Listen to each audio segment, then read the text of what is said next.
সালামু আলাইকুম। ছাত্রদের রাজনৈতিক দল সম্ভবত এই সপ্তাহের মধ্যেই সামনে আসতে যাচ্ছে, আর সেই রাজনৈতিক দলের প্রধান হতে যাচ্ছেন উপদেষ্টা নাহিদ। এই মুহূর্তে তিনি উপদেষ্টা পদে আছেন, খুব শীঘ্রই পদত্যাগ করবেন। এরপর ধাপে ধাপে আসিফ এবং মাহফুজ তারাও পদত্যাগ করে এই দলটার বড় বড় পদগুলোতে তারা বসবেন। ইভেন আমাদের এই ছাত্ররা কে কোথায় থেকে নির্বাচন করবে, বিশেষ করে সার্জিস, হাসনাত, তারপর হচ্ছে আরেকজন কি আছে যে হান্নান মাসুদ এবং আসিফ মাহমুদ, এই চারজন কোথায় থেকে নির্বাচন করবেন এই মুহূর্তে আলোচনায় আছে। তাদের রাজনৈতিক দল বিএনপি বলার চেষ্টা করছে কিংস পার্টি, কারণ ছাত্ররা একটা রাজনৈতিক দল করুক। ডক্টর ইউনূস তিনি চাচ্ছিলেন, তিনি বলছিলেন যে যদি অন্য কেউ ক্ষমতায় আসে এই বিপ্লবের ফলটা ব্যাহত হয়ে যাবে। সো ছাত্ররা দেশের নেতৃত্বে আসুক, ডক্টর ইউনূসের চাওয়া পাওয়াকে পূরণ করতেই এবং কি জনগণের চাওয়া পাওয়াকে পূরণ করতেই ছাত্রদের রাজনৈতিক দল মাঠে আসতে যাচ্ছে। এটা বেশ কয়েকবার বক্তব্য থেকে আমরা মোটামুটি একটা আইডিয়া পাচ্ছি। তো চলুন দেখি আমাদের এই জুলাই আগস্টের সমন্বয়করা বা এই মুহূর্তে সরকারের বড় বড় পদে বসে থাকা উপদেষ্টারা কে কোন আসন থেকে নির্বাচন করবেন। নাগরিক কমিটির সূত্র বলছে সদস্য সচিব আক্তার হোসেন সে নির্বাচন করবে রংপুর 4 আসন থেকে। এখন সেইখানে বিএনপির শক্তিশালী ক্যান্ডিডেট কে আছে আমরা জানি না, তবে এটা জাতীয় পার্টির একটা বড় ধরনের আখড়া।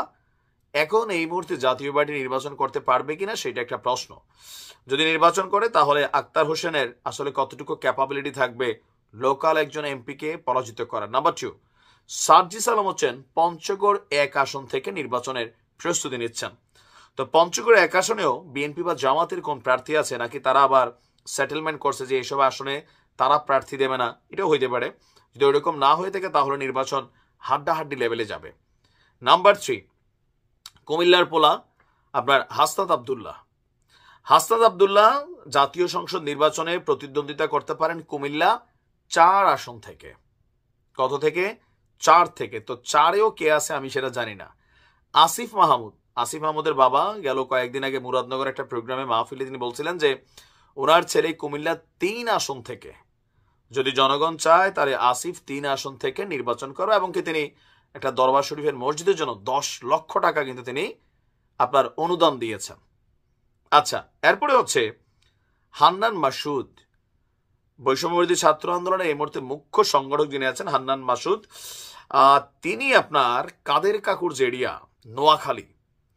নোয়াখালী 6 আসন থেকে আপনার নির্বাচন করার জন্য অলরেডি কাজ শুরু করে দিয়েছেন। হাতিয়ার জনগণ রেকর্ড একটা ঘটনা করছিল, 150 গেইটে বানাই ফেলছিল। হান্নান মাসুদ 0 থেকে হিরো একটা ছেলে। আমি জানি না সে আয়নাঘরে গেছিল কিনা, রিমান্ডে গেছিল কিনা, বাট সে তার জায়গা তৈরি করে ফেলছে। তো সে তার এলাকা থেকে নির্বাচন করবে। আর এছাড়া আরো যারা আছেন, নাগরিক কমিটির যিনি আছেন সদস্য মোহাম্মদ হাসান আলী চট্টগ্রামে, আব্দুল আহাদ দিনাজপুরে, এরা আসলে পরিচিত এরকম কোনো ফেস না। আর বাকিরা যারা আছেন এখানে মোটামুটি সবাই আপনার নির্বাচনের জন্য একত্রিত হইয়া সংগঠিত হইয়া তারা কাজ শুরু করে দিয়েছেন। আর আসিফের কাজটা তার বাবা করছেন, নাহিদের কাজটা সম্ভবত তার বাবা করছেন, মাহফুজের কাজও সম্ভবত তার বাবা করছেন। রাজনৈতিক প্রচারণা চলছে, বাট তারা এখনো ক্ষমতা, এটা নিয়ে কিন্তু বিএনপির একটা প্রশ্ন থাকে যে কিংস পার্টি, এই জায়গা থেকে প্রশ্ন আছে।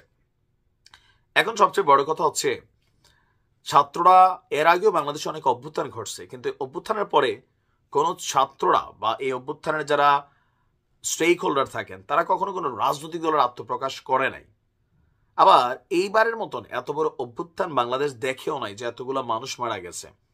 তো এখন যখন রাজনৈতিক দল হিসাবে তারা আত্মপ্রকাশ করছে, বাকিদের সাথে ভোটের মাঝে এই মুহূর্তে ডক্টর ইউনূসের সরকার একটা সুষ্ঠু নির্বাচন করতে পারবে না, এটা একটা বাচ্চাও বোঝে।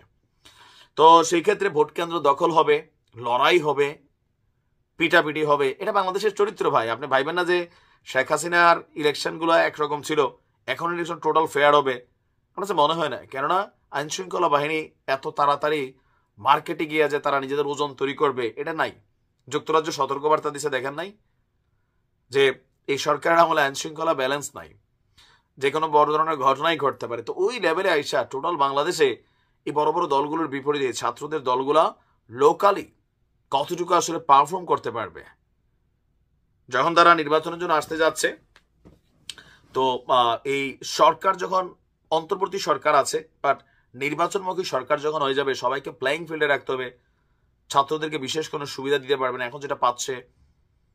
তো সেই মুহূর্তে এসে নির্বাচনে কতটুকু সফল হবে। তবে একাংশ মানুষ মনে করছেন যে বাংলাদেশে যে চিরাচরিত রাজনৈতিক একটা ধারা আছে যে একজন এমপি হয়েছে, ওনার জ্ঞাতি গোষ্ঠী ভাতিজা, পোলা না থাকলে মাইয়া, মাইয়া না থাকলে মাইয়ার ঘরের নাতি, এই যে বাংলাদেশে একটা রাজনৈতিক কালচার, ট্রেন্ড, পরিবারতন্ত্র, সেটাকে ভাঙা দরকার। তো ভাঙবে কে? যে আওয়ামী লীগ তো বিএনপি, জামাত একটু আলাদা, বাট এতটা মার্কেটে নাই।